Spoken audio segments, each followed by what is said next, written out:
Hey everybody!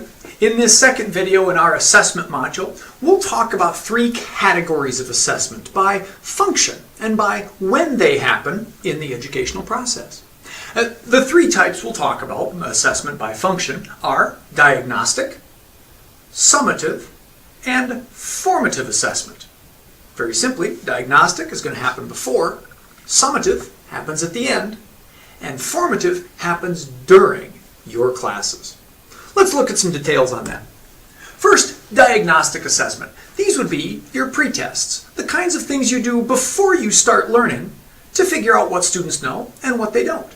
Now, this might be a diagnostic test at the very beginning of the course, but it could also be you can do diagnostic tests midway through the course. Maybe you're going to start a new chapter on a new concept, and you want to test that one specifically to see if students have any background in it. So diagnostic tests, when I say before learning, that might mean before the entire class, but it can also mean before a certain unit or a certain portion of what you're doing.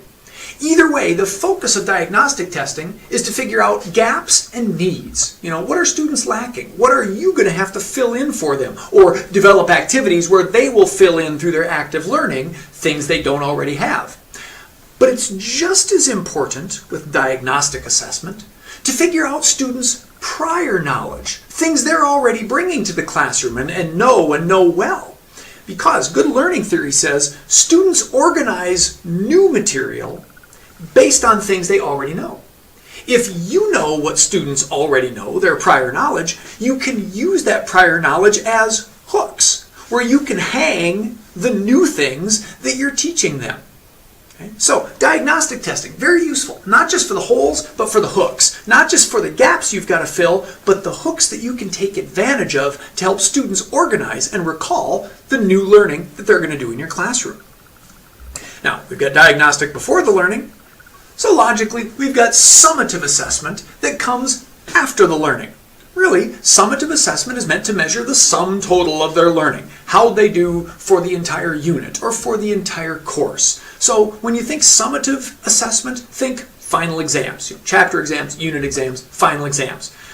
With summative assessment, we don't anticipate giving students a lot of feedback. The idea is, well, like especially a final exam, the class is done. You're going to assess that test, you're going to give a final grade, and that's it. You might not get to work with those students again.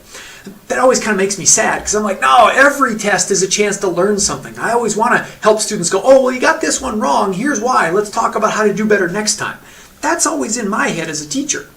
So that's why summative assessment, you do have to get a picture at the end of what students have learned, but I'm much more interested in formative assessment.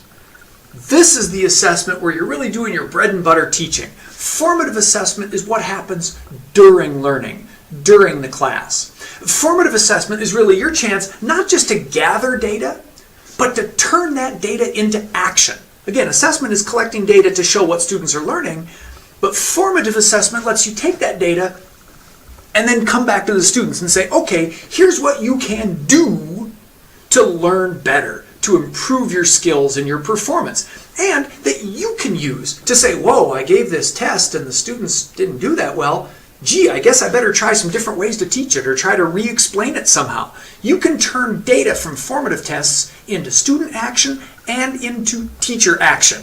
Formative assessments are all those things you do during the class that help you coach, that help you turn to students and say, hey, we're going to be practicing our knowledge. Here's what we can do. And say, hey, what you're doing over there, that's really good. And hey, over there, watch out for that. You've got to change your practice there to make it better. Formative assessment fits right into the coaching and practice that teaching is all about. And formative assessment is all about feedback. F is for feedback, formative feedback. Remember that F. Of course, if you do it right, students will all get A's, so that doesn't make sense. But F is for feedback. Remember that. Feedback is your best tool for teaching. And there's research out there that says the one thing that stands out above all other things for students as the single most powerful teaching tool is the feedback students get based on their work, whatever they're doing in your class. To make feedback work, it's got to be three things. It's got to be specific, point towards specific things students do, specific things in their papers, their projects, whatever. It's got to be timely. Okay, if a student does something wrong in Chapter 2, you've got to tell them while you're studying Chapter 2. Don't wait till Chapter 27. It's just like with your dog. Apologies to students who feel analogized to dogs here. But when you're training your dog and the dog sits up and barks and you want to reward that behavior, you've got to give that reward right then and there. If the dog sits up and barks and you wait 30 minutes and then give him a treat, dog's going to have no idea why he just got a treat. Feedback needs to be timely, whether we're talking puppy dogs or whether we're talking students. And feedback, along with being specific and timely, it needs to be actionable. So when you give feedback, use verbs. Tell students things they can do, because that's what they want. They don't want to know, oh, my essay was bad, period. Well, they should know if it's bad, but they need to know what to do to make the essay better. Revise these sentences.